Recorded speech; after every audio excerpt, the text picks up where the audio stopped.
Let's take some time and say good afternoon to each and every one of you out there.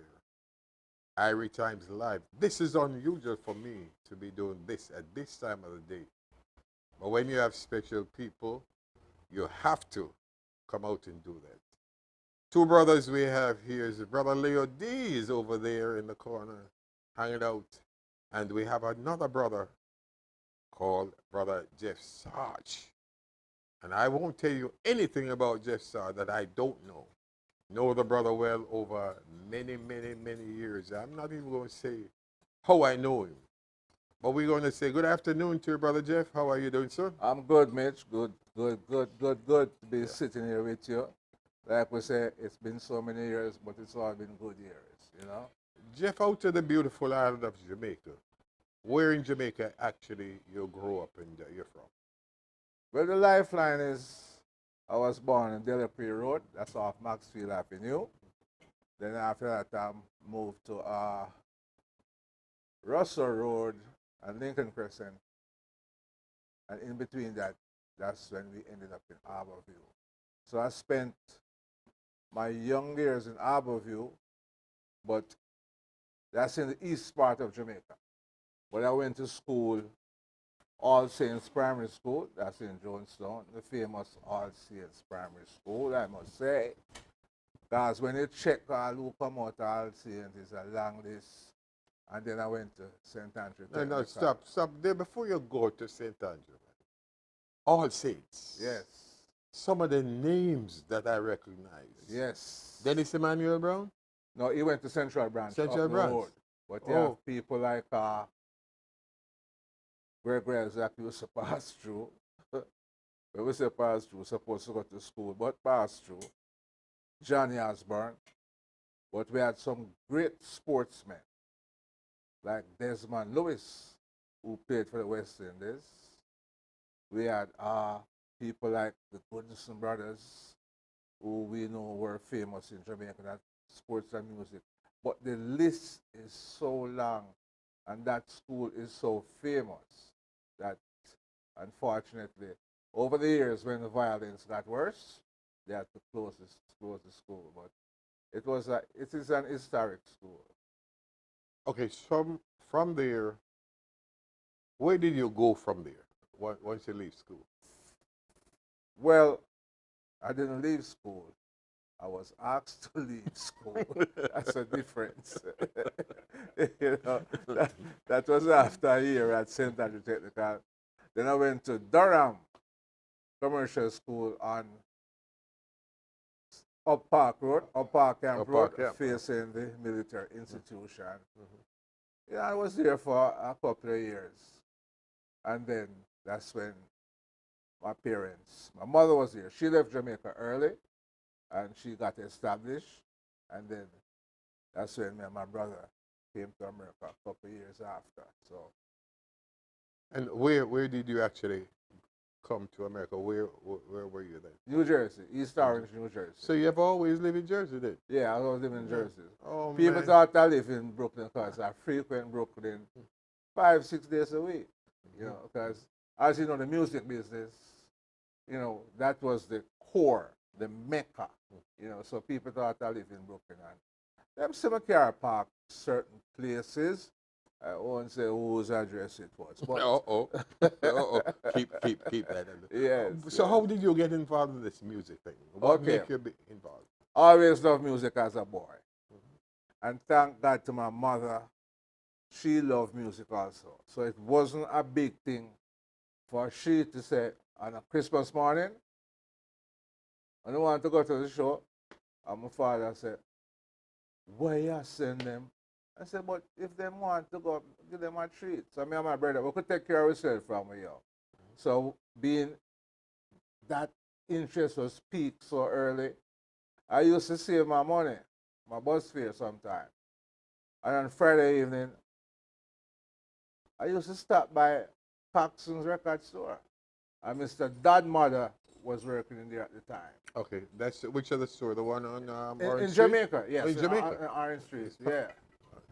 And then she would always say to me, look boy, why you love music so much? 7 and 6, you remember? But if I save up my money and I have a 3 shilling, she give me a 3 record. Because she does say, little boy, oh, you love music, so. Can you then remember the first record that you bought? Can you remember that? And the No, artist? honestly, I can't. I can't. That was on Blank Label. On Black Label? Yeah. Okay. So it got to be a Studio One. Yeah. Yeah. Which was your favorite artist back? Yeah, there's so many. There's so it's so many. hard to say which one, but you must have one that you figure this was my favorite artist. Alton Ellis. Alton. Yeah. And why so? There is something to Alton's voice that projected the music at different, the sweetness that came from Alton's voice. I'm listening it right now. And like you said, there were many great voices, but Alton, man, his voice was just something about it that I said, yeah, boy, I might sing at this. All right, so Alton, then we'd refer to Treasure Island, we'll refer to Studio One. Most of his hits came out of those two. Yeah, I just love Alton and the thing I'm saying. You know. Give me 3 of Alton's songs that would be a favorite. You know why I'm going to say I'm still in love with you? I remember doing an interview with Alton, and I don't remember Alton was breaking down the song to me.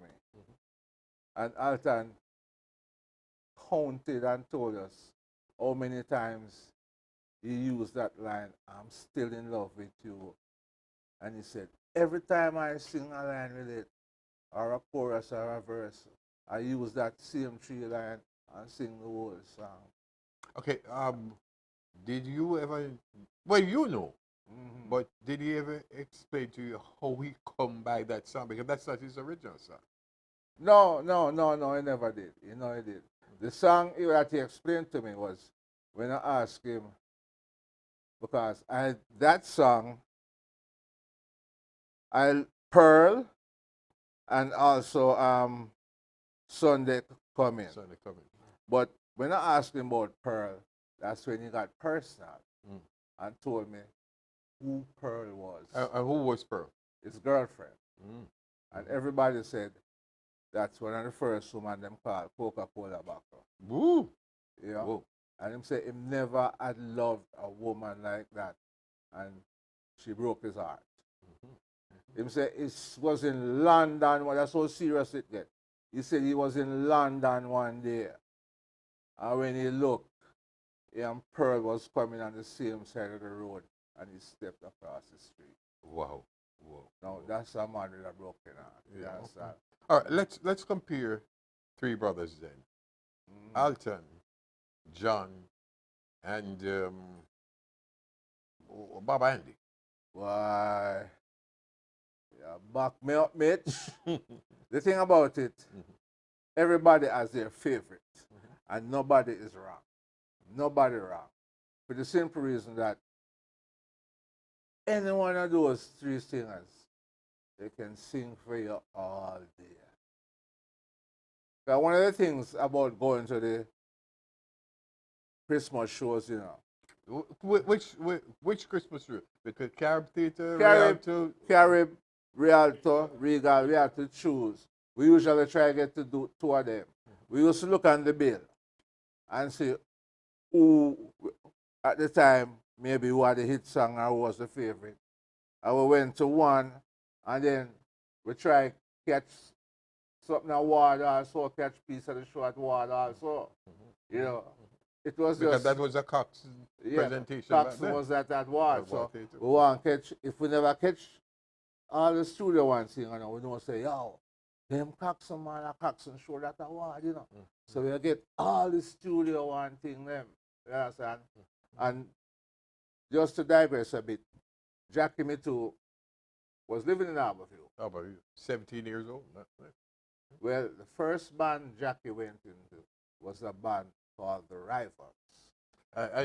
Just for the audience to know, yes, Alton is the one who introduced Jackie to Sir Coxon Dovey. Yeah. Well, with The Rivals, he was 14-year-old at the time. With Mr. Campbell over just by the school rehearsing. You know, Honey Boy Martin was the lead singer. Whoa. You know, So we as we played on football or cricket, and we sit down on the fence.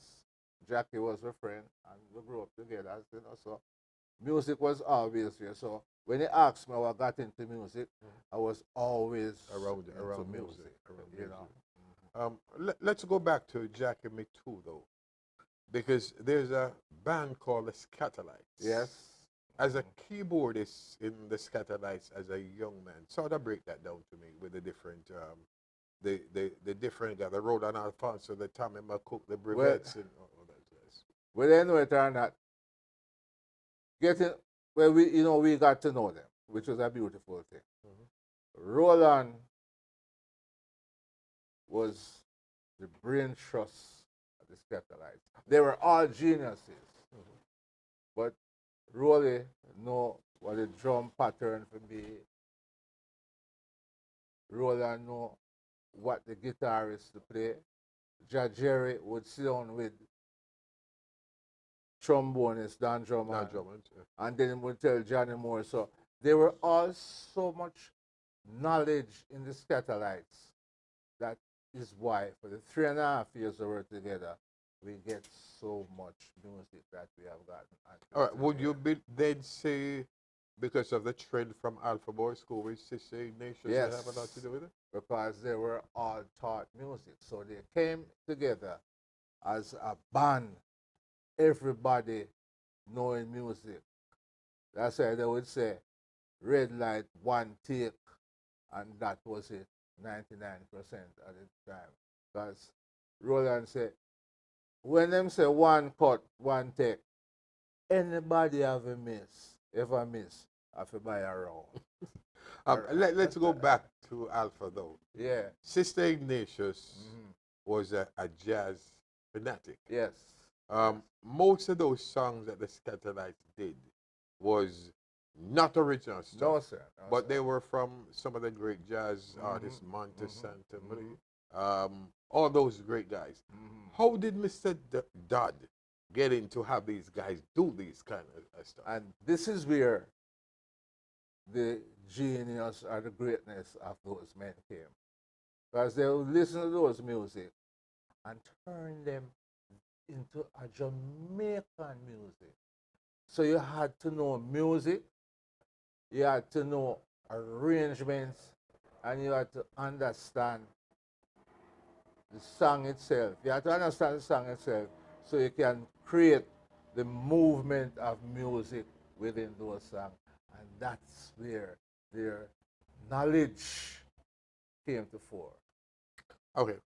So you would credit Mr. Dodd then for bringing these to the forefront of the Scatterlights. Of course.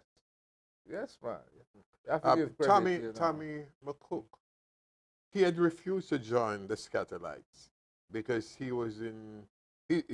Tommy was from. Was it Tommy or Rodan that's was Cuban? I think that Rodan. Yeah. Okay, so Tommy had refused to join the Scatterlights unless it was all jazz.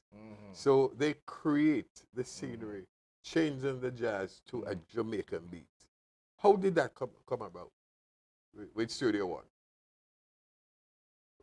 Well, I think, but before I go further, remember on Sundays now, after playing the dance music Saturday night, remember Sunday was jazz day, But moving the music to another direction, I think it was just having the ear for it and being able to transfer something, take it from this side of the table and put it over here.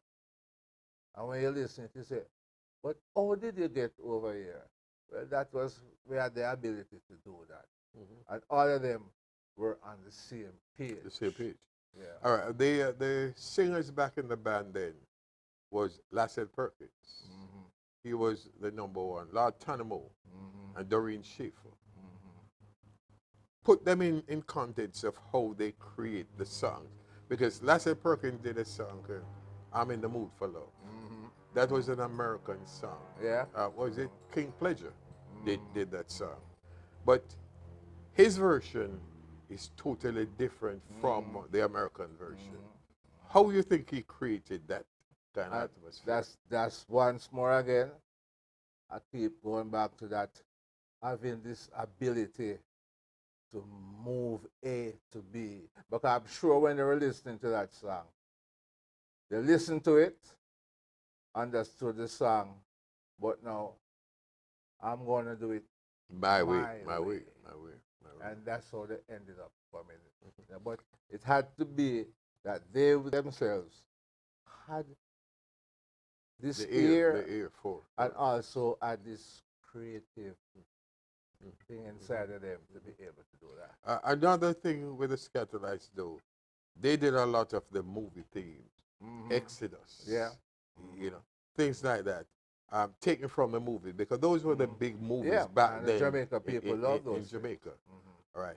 Now you have the context between Studio One and Treasure Island. You have the Soul Vendors over there, which is Tommy Road and again.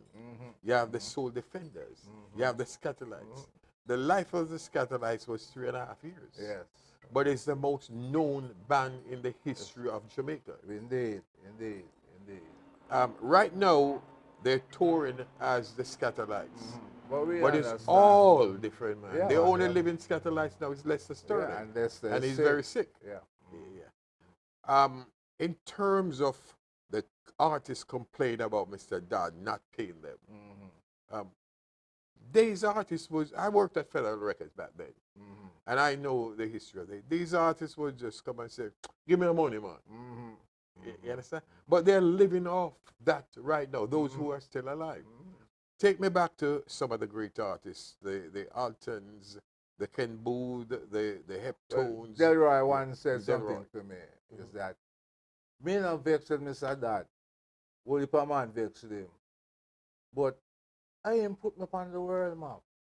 I ain't make people know me. But Delroy was Mr. Dad's son. Yeah, exactly. Mr. Dad's son. And like you said, all right, not maybe, many of them didn't understand the nature of the business. Leroy said, when Fatty boss, we just glad for and everybody say, are we that a play on radio? Remember now, they were all young men.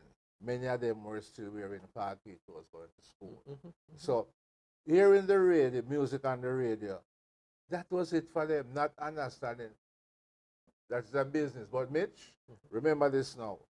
None of us knew, not even Mr. Dad himself knew, that these songs would have taken the world later on in the years. And that's where the artists say, boy, Mr. Dad, maybe this and that. But remember, like you said, them said, Mr. D, give me a thing, man. You understand? And some of them, again, too, some of them did sign their name to for what? Yeah. Again, too, let's put it this way. Mr. Dad was not creating music for sale. He was creating it for his sound system to compete against. Yes, man. Saturday night, a big dance. First, yes, Chakabola. man. Yeah, man. Yeah, man. Sunday night, when my tea fought, Wagon Wheel? Gold Coast. Gold Coast, you understand? So, that concept of that knowledge, they didn't have that, ASCAP, BMI, copyright. It's later in the years now when they realize, what is our business this, Yeah, some of them were able to recoup certain things, but you know how much pirates sell more music than Mr. Dad. They don't understand that part, Let's go back to this, because I worked at Federal Records then as a pressman, pressing the records. Mr. Dad would come into the studio back then, and he would do maybe 20 songs for the week with different artists. Okay. And from that 20, maybe 3 of them become a hit. Yeah. Yes, sir. But it was for the sound system. Yeah. Think of the days when he sent them to England. Alton, Ken, Scatterlights. Those where they create the most. Yes. You have another man called Chris Blackwell with Yes. Les Kong from Beverly Records. They were the first to go to England because Chris used to sell the record out of his car. And they realized there was a market for these things. Yes. So that's why they started to bring him up. One of the first man that they bring up there was Jimmy Cliff. Okay. And he went up there as a writer, not as a singer. Mm-hmm. There was a group called Spencer Davis group with Wide Wide World, I think it was, before all these break out. Until Millie Small break out with My Boy Lollipop, before it started to really break out up there. Yeah. Take for instance Ken Booth, one of the greatest singers that Jamaica have ever seen. But Ken have one hit. Though we have so many hits with Ken Booth in Jamaica, Ken have one hit in England. You see? You remember the hit record that he have up there? Is that Silver Words? No, the group from Australia named Bread did it. Okay. Everything I Own. Everything I with Own. Lloyd Chalmers. Yeah. That was Ken Booth only hit. Yeah. All right. You look at Baba and the Marcia. Hit galore in Jamaica. But they have two hits in Europe, which was Young Gift and Black. And the other one was, I thought I missed that one now. But they had Piper. Those were the only two hits. And in Jamaica, a lot of people don't even know Piper. They don't even know that. Piper again was a white guy who did the song. You look at Baba Andy. Baba Andy don't have an international hit. That is true. It's one of Jamaica's greatest writers. One of the greatest hits. One of Bob's biggest song out there, though he had this album with some of the greatest songs, was a little thing, but a brother named James South did. Yeah. Games that people played. Yeah. That came to Jamaica, and I had the pleasure of working at Feather Records, and 4 copies came down. Winston Merritone got one. 2, Gary Hall and Morris Foster have one. I have one, and one stay in there. This day in common, I was playing the song, and my boss called me and said, I like that song. You know, who you think is best to do it? I reached out for Hopeton, of course, because Hopeton was my best friend. Hopeton said, well, I don't like that tune there, you know. And I said, reach out to John. John said, well, I don't like that tune. And who walked in was Bob Andy. Give it to Bob. Bob jumped on it. One of his biggest tunes ever. That's the funny thing about music, you know. Music that one artist might refuse, and the next artist might take it and just damage it properly, and it becomes a big hit and highly recognized, you know. So that's the beauty about music, man. You're live on iRetime.com. This is Mitch, live from the sunny side of South Florida. What a beautiful day we have. And Indeed, we have one of the genius here. Can I call you genius? Well, Brother Jeff Sarge. whatever. iRetime's live, your family-friendly station. Take a break and come right on back.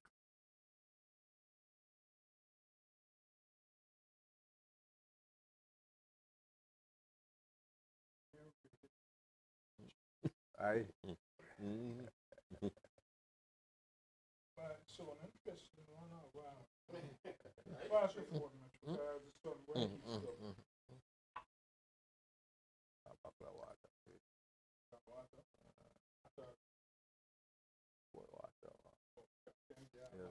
Dreamy went on. Once again, we are live on iRetime.com, your family-friendly station, live and direct from the sunny side of South Florida. Mitch is my name. My only game that I played is loving what I do, and I live what I love. And we have a brother here from the beautiful island of Jamaica, Brother Jeff Sarge. And we go back into the history of the music in Jamaica because it has been so far distinct by so many others who give their version of what they know or hear, but they have never been a part of this music. Jeff, let's go back to Orange Street, for instance. And should we start from Slipen Road all the way up to Prince Tony? Or you want to come further down to North Street? Is it leaving Jamaica 1967? Oh, you never know nothing about as a 17-year-old, you know, some of those development came afterwards. Yeah. All right, so let's start from Beverly's record on North Street. Well, that was Beverly's didn't record an abundance of record, you know. But take for instance, Rivers of Babylon. Melodies. Melodies. But they gave us a lot of hit songs. All right. Change that. A lot of popular songs. Let's go back from the start then. Since I probably have a little bit more Of course, into that. because you were more involved. Jimmy Cliff came in from Montego Bay as a little young boy. Named Jim Chambers. James Chambers. James Chambers. Walked with an exercise book in his back pocket. Walk up to Beverly's record. Les Kang didn't intend to do anything. But he walked up there and he said to Les Kang, "Boss, I have a little tune I want to do it, you know." And Les Kang said, "Really?" So who was there also with Roundabout was Derek Morgan. Derek Morgan. And when they came in with the song, Dearest Darling Beverly, which is a slow song. Yeah. Derek is the one who said, "Boss, we're not ready for them kind of things at Jamaica. Now go back and write, man." So he came in with another thing called Hurricane Hattie. That one. You understand? That song had everybody doing this. Everybody mash up. Yeah, but one thing a lot of people don't know, that Bob Marley's first record was recorded for Les Kang. Okay. I think One Cup of Coffee. One cup of the coffee. Only song that he ever recorded for Les Kang. One cup of coffee before you before you go. Yeah. And then now, Bob move on to Coxsone. And Lee Scratch Perry. Took him from Scott, from there. Black Hawk Studio. And that's where the hits keep on coming. And Scratch was a genius. So talk to us about Lee Scratch Perry. Lee Scratch Perry was innovative in this, that he created sounds unbelievable. One of the classical sounds that we saw Scratch do was a bottle of water. Every time he put water in the bottle, he would hit it and record that very sound. The breeze might blow, and he made the tree drop, and him try to catch a sound there. He just took sound from everywhere. And then when he recorded a song, another genius. People don't understand the mind of these men. They think totally different from what you would call the normal person. So that's why I was able to incorporate something that you say, but how that work? But it worked.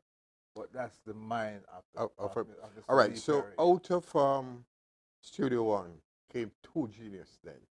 Would be Lee Scratch Perry and Prince Buster. Yeah, of course. Became two of the most famous producers in Jamaica. Buster did some good songs too. But what we must understand, is that so many of these men, they all had this thing in them that they just, it's something them just want to let out. So when they're able to branch out, because so many of them recorded at Studio One.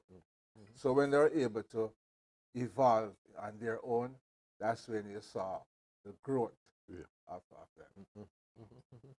All right, let's look at Leroy Sibbles as a hip tool. Let's look at Jackie Mittoo as a keyboard player. Leroy was of course a bass. Created all these songs. How again the mind think different. But for you to go into a studio and create a bass line, and change the whole concept of the music, where we in Jamaica today reflect on those. Tell me, what do you think about Leroy as an artist and as a musician? Because you have worked with him. I have to give him props, man. Leroy was a man, as some of the artists have explained. And he says, go and sing now. And when you start singing, you hear him touch something, and him say, that sound like it, And then him say, all right, we're there now. This, we're there now, that.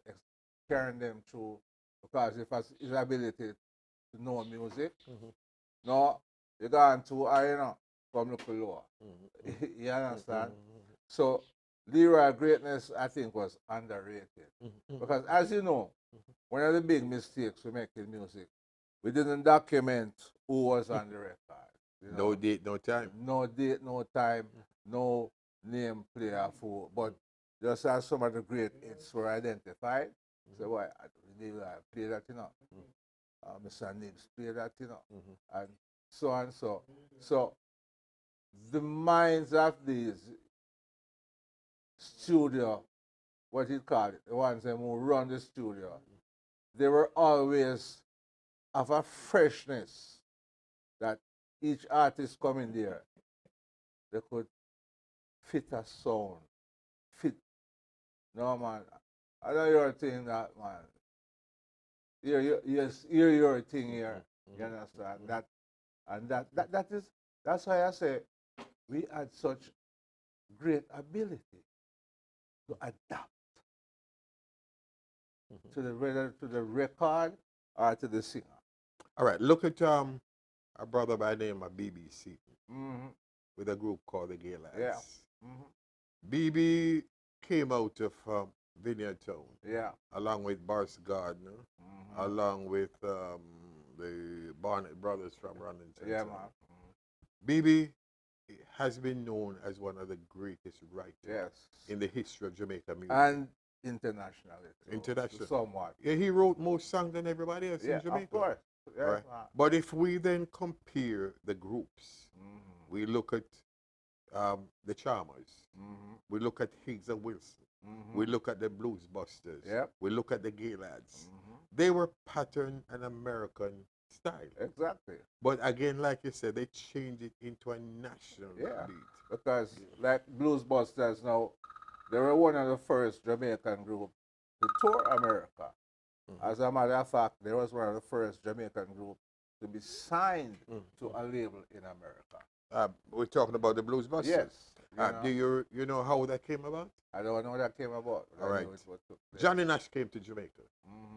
And he had the ladies called Florence who owned Scepter Records. Okay. And that was his label.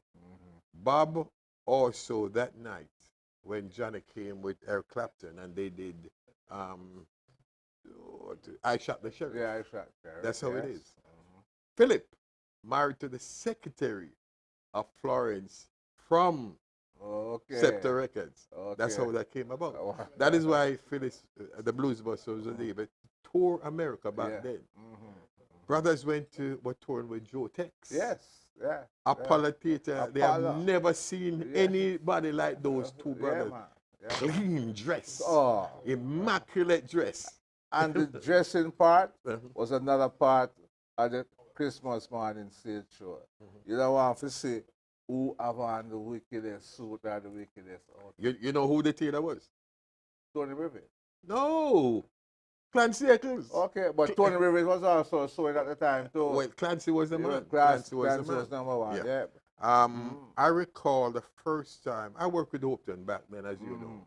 We did Take It Easy, Sound and Pressure, all of that. I remember the first time Hopeton came to Carib Theater. Mountain View Avenue, full Carib Theater, because Hopeton was there. Hopeton had on a cream serge pants and a black shirt. Went backstage. And Philip have a little iron, no bigger than this. Philip have a black polish and him brush. And him look for Hopeton shoes and him say, you know, say you can't go up on stage like that. And that's where he dressed. One of the best dresser back then was the Blues Busters. Oh, yeah, without a doubt. Wearing gloves and stuff like that. They were immaculate, put together. Not to go back because we sort of go back. But those Christmas shows were some of the best that we've ever seen. Without a doubt. Because most of the artists came on that morning. The Roy Shirleys of the world. Oh, yes. The Jimmy Cliffs of the world. Name them. They were there. Yeah. Immaculate. Awesome. A brother by the name of James Brown came to Jamaica. Yes. See Roy Shirley on stage. And he adopted that. A lot of people don't know that. Yes, you know? man. Chubby Checker came to Jamaica, and a brother by the name of Carl Anthony destroyed Chubby Checker with the mashed potato. Yes, a lot of people don't know Mash that. him up. So we had created some things. What's the two brothers' name again? They used to dance. once Castro, Lenny and Castro. Oh yes. Lenny Oh and yes, Castro, man. they Yes, destroy man. those guys when they come Yes, to man. Jamaica. Yes, man. You know? So that's some of the things that these guys don't get credit That's for. true. That's All right. true. So we go down Orange Street now. Bob, a lady opened a store at the corner of Beeson Street and Orange Street. Those came out, Keelan Beckford, Okay. Errol Dunkley. Those were the little boys back The young then. one. You understand? Further down, you would have Bob open his store on one side. Yeah. You'll have Theophilus Bedford open on that side. You'll have Clancy Eccles over that side. All music. All music. Orange Street is Music Yeah. Street. But two other greats back then was a man, Mr. Pottinger, L.O.P. Pottinger. Yes. He Yes. brings some great stuff to Jamaica that we didn't know of. Mhm. Then his wife take over, Sonia Pottinger Yes. from Tip Top. Yes. You know, Yes. some of the greatest stuff that came out of there. And initially, though, you have to give Prince Buster credit for the Rastafarian music. Indeed. When he bring Count He was Ozzy responsible in. for that change. Yeah, when he bring Count Ozzy in and the Folks Brothers to do Carolina.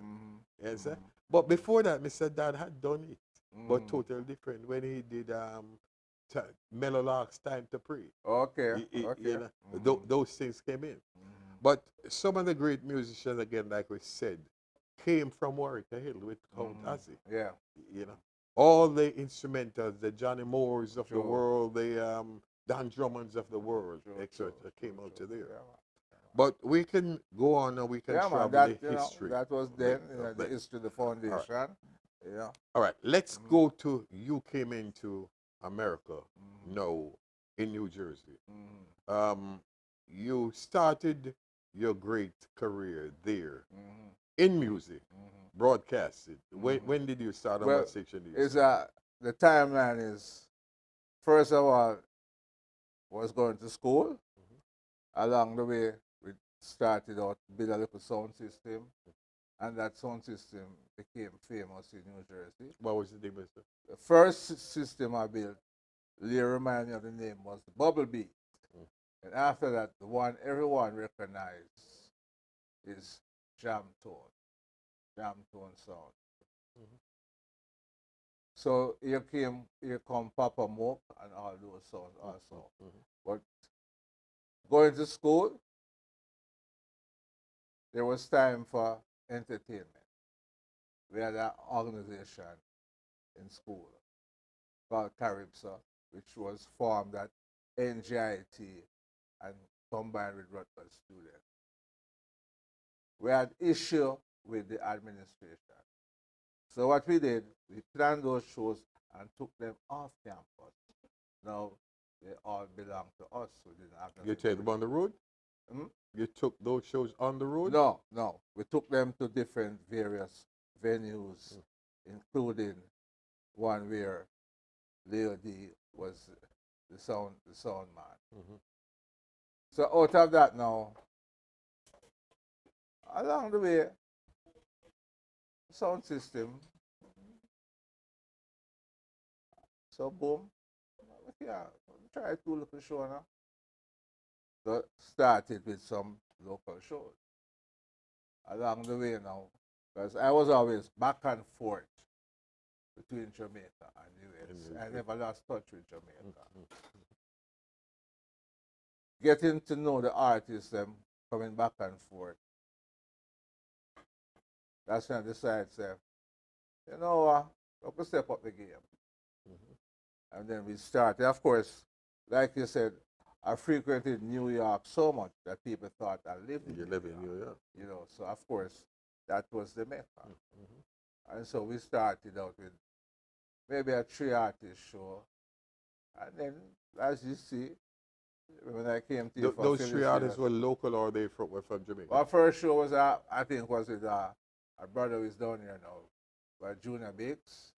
Who is in South Florida now, working with some bands in New York, but also people like same Honey Boy Martin, and maybe a few other people. But we started small, and then as time go along, and the connections became more firmer, Yeah. more show scale. The radio part came now when I was touring and manager of the band Calabash. Calabash. Okay. Danny We were- Marshall, you know. No, No, Danny. Danny no. Miller and Yeah. you know, so many people, including Sidney Mills, who played 34 years with Steel Pulse. Steel Pulse, Now on his own. And so many artists back. Glenn Washington was The drummer, drummer. vocalist. Glenn, the drummer, Yeah. vocalist. Annette Brissett was also a drummer Wow. in, Wow. in the group. A lot of artists passed through. So Calabash was the top of the line for a while. Anybody coming from Jamaica, Marcia, Judy, everybody, Calabash want, you know. So over the years, one day I sat down and said, yo, people think this thing is a nice thing, you know. Come in and drop suitcase. Where you going now? Where you going now? And I decided, radio was always in my mind. Because like I said, I used to take the broom and go and let me a rat lick butler. You know? One of the greats. Yeah, one of the greats, you know. So during the interim, I went to New York School of Broadcasting. Those days, you had to have your radio license. You had to go to the Federal Building in front of SOB's Club in Manhattan and take your exam to get your license. So one day, someone took me and we introduced, Junior Biggs as a matter of fact, and we introduced me to the folks. So music are playing in our area, you know. You could go find out, you know, just like that. Went up to the radio station in East Orange. It was at Uppsala College. And they said to me, yo, we went in, we introduced ourselves. And somehow we just built our vibes with the brethren called Jonathan Blanc, who was in charge at the time. And said, boom, him run a joke. Him said, Jeff, you come check me a couple times and you kind of know what's going on. You want to do my show? I said, yeah. So him said, but you have to have your FCC license. Put it out. I just said, Jonathan, I have my license. You know. Him kind of, him was running a joke. So him tell the boss, say, yo, him have him license, you know. So the boss said, well, you think him can handle it? Him say, yeah, him come, because we had developed a relationship. And him say, come check my man, you know. And he was gracious enough. Eventually, he was about to leave. And the boss said, you want to work? I say, yes. Him say, all right. You have to just write a letter applying for it, but see you here. Just like that. Yeah.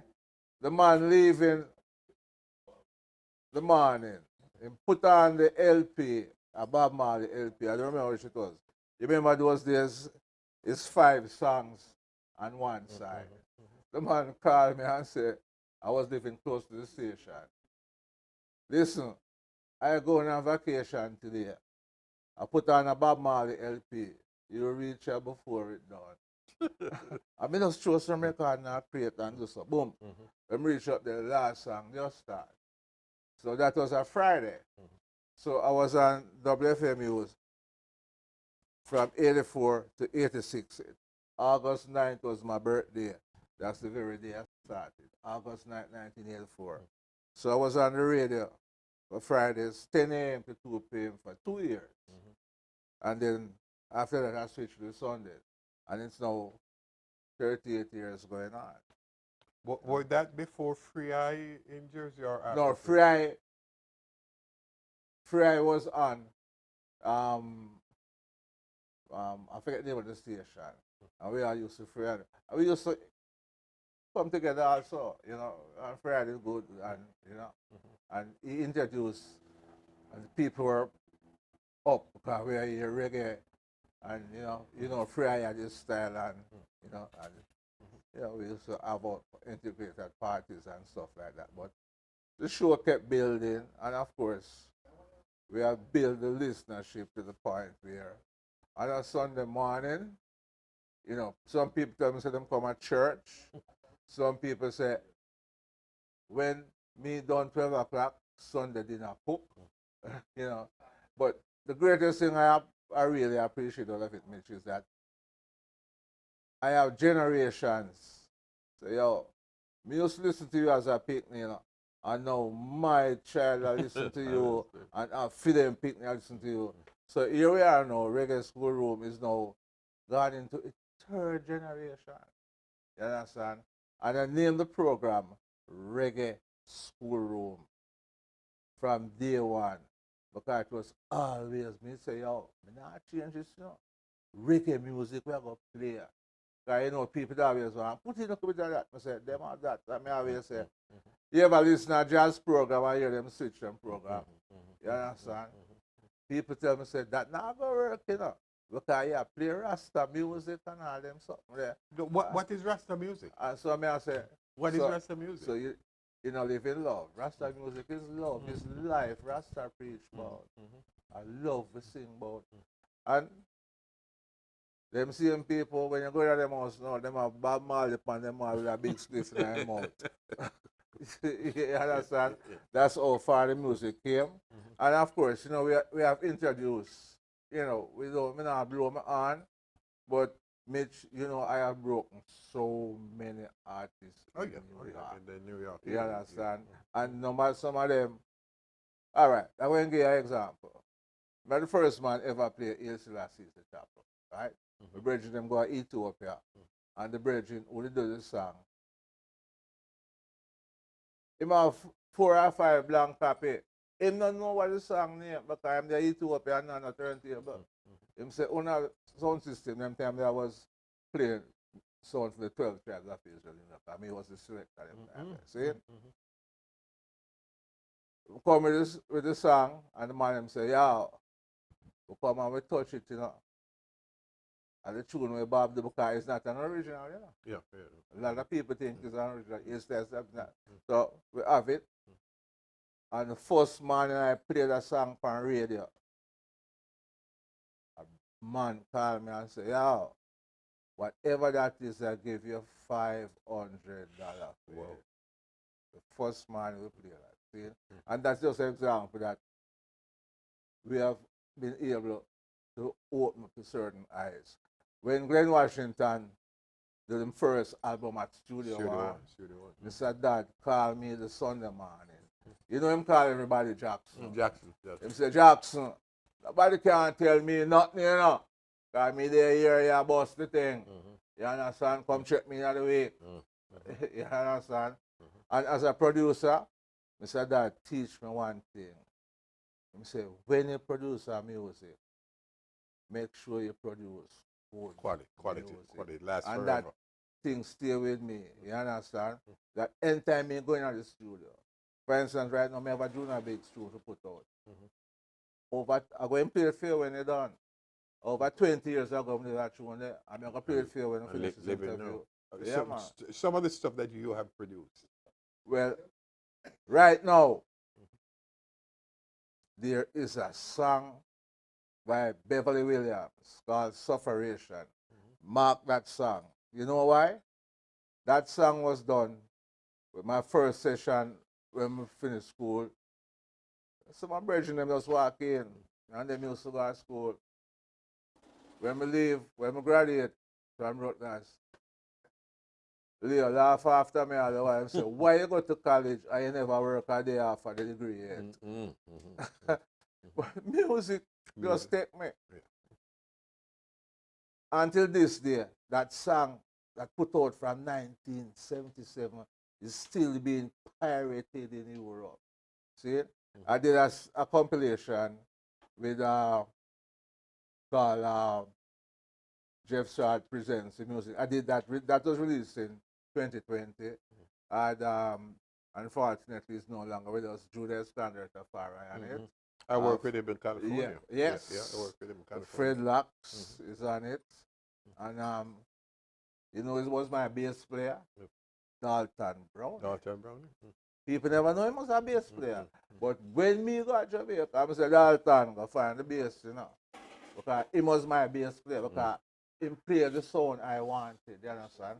I did compilations with Gregory Isaacs, Marcel Griffiths, Sugar Minor, you know.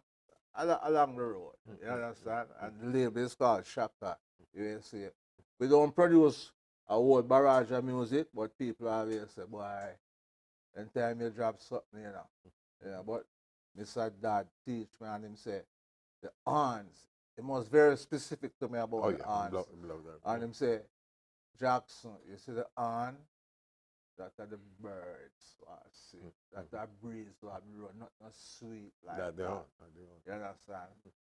And I did always love the horn. So that was just like a stamp to say, yeah.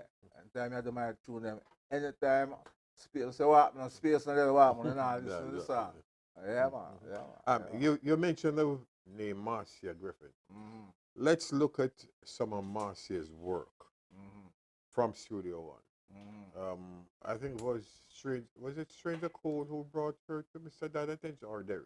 I don't quite remember. It could be Stranger, because they live in Fletcher's Land. Yeah, it could be Stranger. Marcia, as a little young girl, I remember she went on stage at Carib Theatre along with another girl called Hortense Ellis. Of course. And Marcia tear that place apart. And that's how she became right an artist. away, That is more than 50, 60 years of ago. course. And she's still going strong now. as ever. What you think caused Marcia's lifespan to be as it is? Right? Well, me as a man have certain belief in life. I mean, sometimes believe say there is a divine intervention in some things that we do. And Marcia was probably the chosen one. But physically, she take care of herself. Unfortunately, her husband, Dr. Fraser, Pee-wee, we're brethren. Pee-wee teach her how to eat right and them thing there. And she go to the gym, she not left the gym. But the thing with Marcia, you can't stick her in a one bag. Because you listen to Marcia from 30, 40 years ago, and you hear she has some brand new tune out there right now, kicking about. They're not getting played. There's no way to play them. You understand? Who's playing them? Well, the young people, them not going to play them because they're going to play the 2 weeks music. You understand? But she have this ability, and she was blessed with that gift. That's what I call myself. It's like gift. And she don't stop using it because when she did go on stage, even now, she still delivers. And she's so loved that we have to cherish her, man. I'm not sure now if it was Where the Boys Are, was she or Hortense who did that Christmas morning at Caribbean. No, I think she did Carter Thomas. Okay. One of Carter Thomas music, and that's the way it is. But right now, Marcia and Bob. Bob gave her some great recording, some great songs. Indeed. But the one still in question is Electric Slide with Bunny. Okay. Talk to me about that. Well, after Bunny did it, and when Marcia took that song, Calabash, we were still touring. Basically, Marcia said, am I band that? See it? And I remember one night, we were in Frisco, and the show was at Stanford University that night. And sometimes I recall now, I see people on stage, but that night, that particular night was the night where I think the West Coast, because West Coast, we're so freely adaptive, whatever thing. And Marcia said, 2 people come dance with me. The auditorium full. And only 2 people left sit down. Everybody else come on stage. Yeah, sad. But she took the song, the Bunny version, the original version. I think the reason the difference is that Marcia, at the time, a female delivering a dance song. And before you know it, a woman have a way of choosing the sides. You understand? And I thought the woman choose Marcia's side. And once the woman choose, say hands for the fat. Yeah, but let's go back to that sound though. Bunny wasn't too enthused in touring. No. Wasn't enthused in touring. So Marcia took it on herself and did it. So when, a matter of fact, she was in Canada tour and she bought this funny piece of instrument. Yeah, the little piece of Casio business Yeah. there. And Bunny create that song. And create that song. But he wasn't too much It about wasn't touring. touring at the time. So Marcia took it on the road. You know. And up to this day, there's not a wedding, there's not a party Oh, that Lord. old age that that song cannot play. Even including the White House. You understand? Including the White House, you know. So, and that is a classical song. But that night freaked me up, man. She said, 2 people come now and say, we're talking 2 people if I sit on the whole stage. Yeah, man, that was a big night. Let's go back way back though. A group by the name of Mickey and Sylvia came to Jamaica. Sylvia came because she had a big record called Pillow Talk back then. Mickey played the guitar, but he did not come with Sylvia. Yeah. I cannot remember whether it was Ken, John, or Alton that went on stage with her cab to do some songs. But Roy was a big man back there. Yeah. Sylvia came back to America, Yeah. to Jersey at your town, Yeah. and opened the Sugar Hill Gang, Yes. the thing. This brother up in the Bronx, Cool Mo D, Yep. Cool Mo D took rap to another level. Yeah, man. Talk to me. Well, Before we go into that, you're live on iritime.com, your friendly station, live and direct from the sunny side of South Florida. Mitch is my name, and I don't know why I play this game, but I love the game that I played. It's not football, it's not cricket, but it's music. And we have some great people here who endorse the music, love the music, I know the music. Not copycat like my good friend over there who was a young boy and, you know, he grew up after us. You know? So we take a break and we come on right back with our brother Jeff Sarge. Bull. Jeff Sarge. Ricardo. Want to remember the club name? 10 more.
Again, we're live and direct from the sunny side of South Florida with my good friend, brother Jeff Sarge.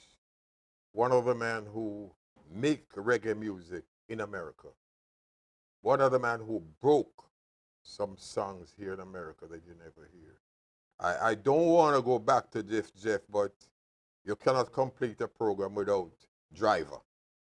Talk to me about Driver with Buju Banton. All right. Me and Buju have a weird history. And Buju even said one time, as a 19-year-old, I heard something. I don't know what I hear, but I said, you would have something here. You see?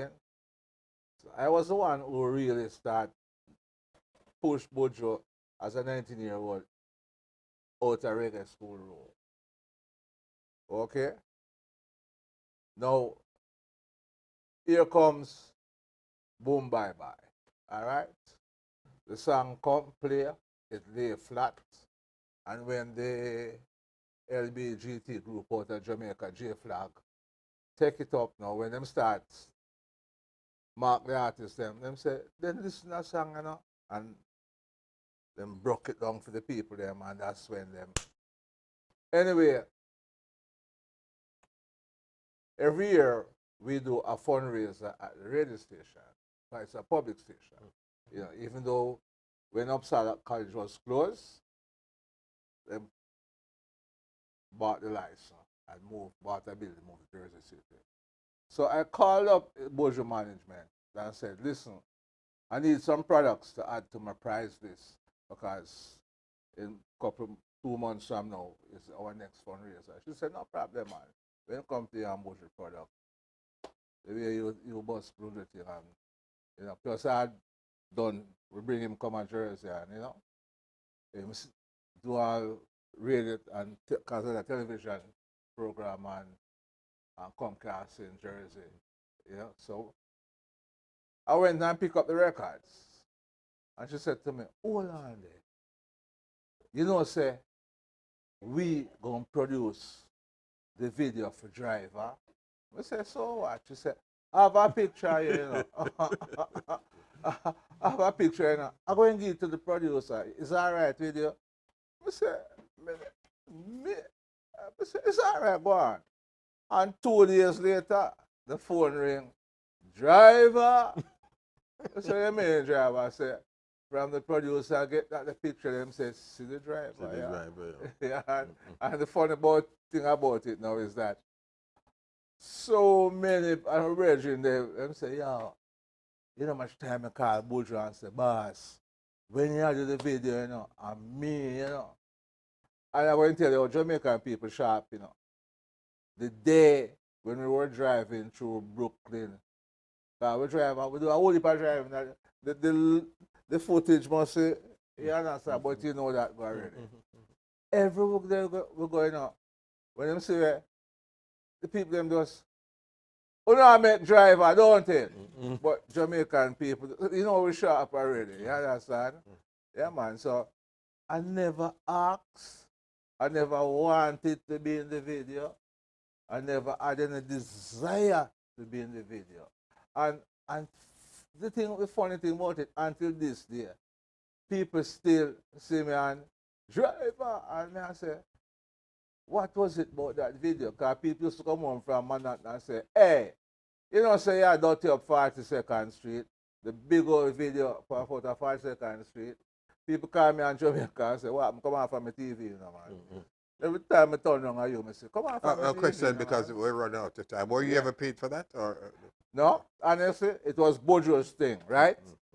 And it wasn't a record thing. And them come to me and them say, yo, Jeff, from day one, Tracy McGregor was in and say, I think this, you know, Tracy. see? And I signed the paper. All right. Because I help my brother at the time, you know. Think it like that because, hey, I said, go, you know. All right, let's go back because we don't have much time. Let's go back to New York radio. Ken Williams, Clinton Lindsay, Jeff Barnes, Carl Anthony. Those are some, Philip Smart. Yeah. Those are some of the men who broke Yeah. the Jamaica music scene there. You were very close to most of those guys. Yeah, Carl Anthony, we grew up from Mount Harborville. I'm living in Arizona. Yeah, we still speak. We still speak. All right. Describe to me how those guys came in to be who they were for breaking Jamaica. One of the things with Ken was with LLIB, with Frankie Crocker. And that's when they took Bob Marley to Madison Square Garden. Yeah. Mash up Lionel Richie. Oh, Lord gosh, man. Yeah, listen. And then they say, what I go on to people, what's happening in the crowd? Say, Bob Marley. Bob Marley. Yeah, man. You were instrumental in a lot of work that Gil Bailey did. One of the first times that I met you, had my record store at Nostra in Eastern Parkway. One of the first times that I met you, you came up, wanted Phyllis Dillon, wanted Hopeton Lewis. Who had produced that show? Was it Gil Bailey's show or somebody else? Squeeze? No. We had formed a little thing with myself, Gil Bailey, and Ken Addison. Kenanson was the one who did Sweet Brown Sugar and over Roller Rink when so much shots Roller fire, Rink man. oh, Police take them dog that- and run with them dog, man. that's great. That's Gregory. Eh? No, Dennis. No, Dennis, Dennis. Sugar, and Cockatee. Sweet Brown Sugar. You understand? Mhm. So that show now, we were supposed to form an alliance with Gil, myself, and Ken Allison. Mhm. First show kept. Second show keep now. First show, we break even. Mhm. Remember we were bringing forward Rocksteady back to America. Mhm. Second show kept. You know how Gilly and Money is. Rest in peace, Rest Mr. in peace. B, Mr. Bailey. Don't speak good about Yeah. the dead. When you see the money upon the table, boy, I mean, I'm not talking about this here, the last show and this show. I forget my money for radio promotion. No, we are part of it. Part of what we do is radio. So we are going to charge ourselves. But when him see the pile of money, he feel like say, me I forget the most of that. And that broke up everything. So then he started doing his own thing. All right, And he called me, I'm still helping. go back to Amazuri. Garnet Silk for the first appearance. Hold on there. Not Amazoro, Trafalgar Square. Trafalgar Square. Before the name change. Garnet Silk did his best show in New Jersey the Friday night. Where was it?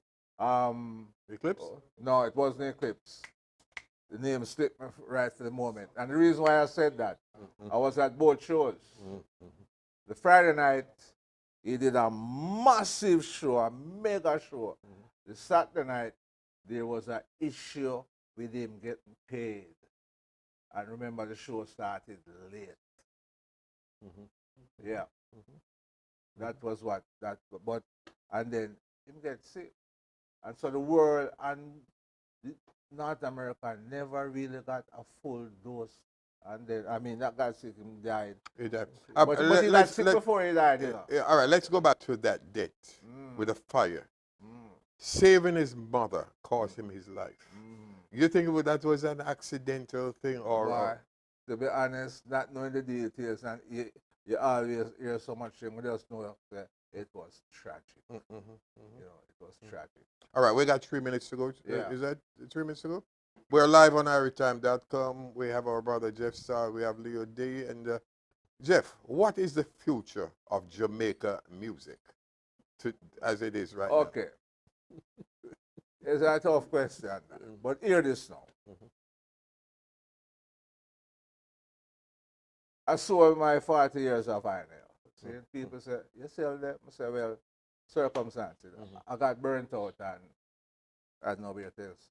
Got enough space. In Europe, I'm going to go there first. The reason why is that there are clubs in Europe as I speak. You can't go there in a computer on your shoulder. Vinyl. All them have is 2 turntables. See? Record collectors, you know some of the people them pay some good money for vinyl. Reggae music is what the world wants. And we as this generation now, they want to make foreign music at Jamaica. Not understanding, and because them don't love the music like how we love it, they want to hustle the music. And with the new modernization, social media, with some of them make a bag of, I say, some of Jamaica and say, oh, them don't have no tune on them, but they have taken advantage of it. And many of them have learned from what the veterans artists go through. So they learn for copyright, register, and own them thing and make sure, say, when money drop, boom, Mr. Zelly in them account. All right, let's look at two brothers, for instance. Sean Paul, Shaggy. Look at them. Yeah, they are international, you know what I'm saying? And they have learned to, one of the big things is doing collabs with major artists, you know. And Sean Paul and Name them. my businessman, them Yeah. learn. Yeah. I'm glad to them learn. You understand? Because if I hear a old man, you feed you feed the food, man. So I keep always, sometimes young artists call me and say, yo, Remember, it's a business, this, you know. And remember, this is what you're doing. 10,000 other people doing the same thing. The same thing. So there is no guarantee. But do it to the best of your ability and give yourself a chance. In other words, quality and consistency is the way to go about whatever you're doing. Every time.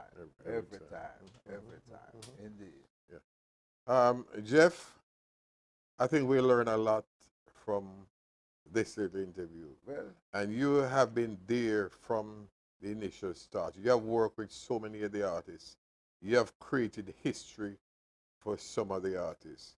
You will never be paid for whatever you did in life, but for the love of what you're doing.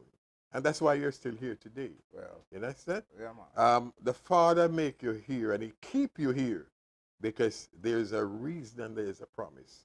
So my brother, just continue doing what you're doing and you will be blessed somewhere along the line. Well, Money is the root of all evil, but money is not the happiness for people no, like you you. know, well, like sometime on the program, I just say, music mad me. I mean, I have no cure for it, so that's all it is. Brother Mitch, All the blessing, my love brother. every time. I give thanks All to good, all good. Mr. Dreamy Riley. One love. We didn't even mention. Yeah, but we didn't mention the station.